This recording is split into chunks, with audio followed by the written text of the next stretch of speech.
Thathamangalam GUP സ്കൂളിൽ സാമ്പത്തിക ക്രമക്കേടെന്ന് പരാതി. ചിറ്റൂർ നഗരസഭാ യോഗത്തിൽ ചർച്ചയായി.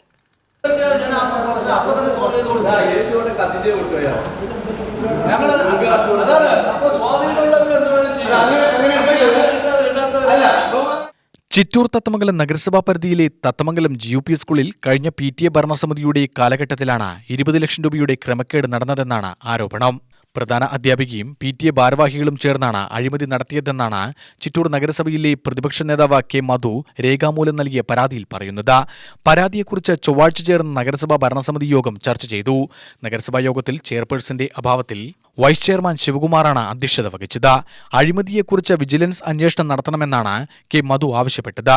പ്രശ്നത്തെക്കുറിച്ച് പഠിച്ച് അന്വേഷണം നടത്താൻ വേണ്ടത് ചെയ്യുമെന്ന് അധ്യക്ഷത വഹിച്ച ശിവകുമാർ അറിയിച്ചതോടെയാണ് അല്പം ബഹളമായ യോഗം ശാന്തമായത്. ഉച്ചഭക്ഷണം വിതരണം ചെയ്യുന്നതിൽ പല ബില്ലുകളും ബ്ലാങ്കായിട്ടാണ് കടകളിൽ നിന്ന് വാങ്ങുന്നത് എന്നുള്ള പരാതി അവിടെ ലഭിച്ചിട്ടുണ്ട് എന്നാണ് AEOൻ്റെ റിപ്പോർട്ടിൽ തന്നെ പറയുന്നത്. അതുപോലെ വിദ്യാർത്ഥികൾക്ക് ബെൽറ്റും ടാഗും അനുവദിക്കാൻ വേണ്ടിയിട്ട് കുട്ടികളിൽ നിന്ന് 250 രൂപ വെച്ച് ഒരു കുട്ടിയിൽ നിന്ന് പിരിച്ചെടുക്കുകയും അത് വെറും 150 രൂപയുടെ ടാഗും മറ്റുമാണ് കൊടുത്തത് എന്നാണ് അന്വേഷണത്തിൽ AEOൻ്റെ റിപ്പോർട്ടിൽ തന്നെ പറയുന്നത്. മറ്റു കാര്യമുള്ളത് വർണ്ണക്കൂടാരം എന്ന് പറഞ്ഞ് SSK ഫണ്ട് ഉപയോഗിച്ചുകൊണ്ട് ഒരു പദ്ധതി സ്കൂളിൽ നടപ്പിലാക്കാനായിട്ട് അനുവദിച്ചിരുന്നു. ആ ഫണ്ട് ചെലവ് ചെയ്തതിന് ശേഷം ചിറ്റൂർ BRCയിൽ നിന്ന് ബ്ലോക്ക് പ്രോജക്റ്റ് കോർഡിനേറ്റർ വന്ന് നടത്തിയ ഓഡിറ്റിങ്ങിൽ ആ 10 ലക്ഷത്തിൽ വെറും 2 ലക്ഷത്തിൻ്റെ ബില്ലുകൾ മാത്രമാണ് അവർ അംഗീകരിച്ചിരിക്കുന്നത്. ബാക്കി 8 ലക്ഷവും ഫേക്കായിട്ടുള്ള ബില്ലുകളാണ് എന്നാണ് AEOൻ്റെ റിപ്പോർട്ടിൽ തന്നെ പറഞ്ഞിരിക്കുന്നത്. അതുപോലെ സ്റ്റേജ് നിർമ്മാണം ഒരു സ്വകാര്യ വ്യക്തിയിൽ നിന്ന് ഒരു സ്പോൺസർഷിപ്പ് ആ സ്കൂളിലേക്ക് ലഭിച്ചു എന്ന് പറയുന്നുണ്ട്. ആ സ്പോൺസർഷിപ്പ് തന്ന ആൾ അദ്ദേഹം കോയമ്പത്തൂരുകാരനാണ്.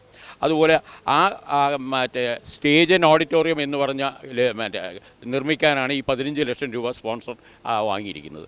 ആ തുകയ്ക്ക് ഒരു പ്ലാനോ എസ്റ്റിമേറ്റോ പോലും ആ സ്കൂളിലില്ല. അതുപോലെ ആ വർക്ക് ചെയ്തത് ഒരു അംഗീകൃത കരാറുകാരനല്ല. ആരാണ് വർക്ക് ചെയ്തത് എന്ന് പോലും പറയാൻ അവിടെ PTA കമ്മിറ്റിക്കോ അല്ലെങ്കിൽ ആ HMനോ കഴിയുന്നില്ല എന്ന അവസ്ഥ.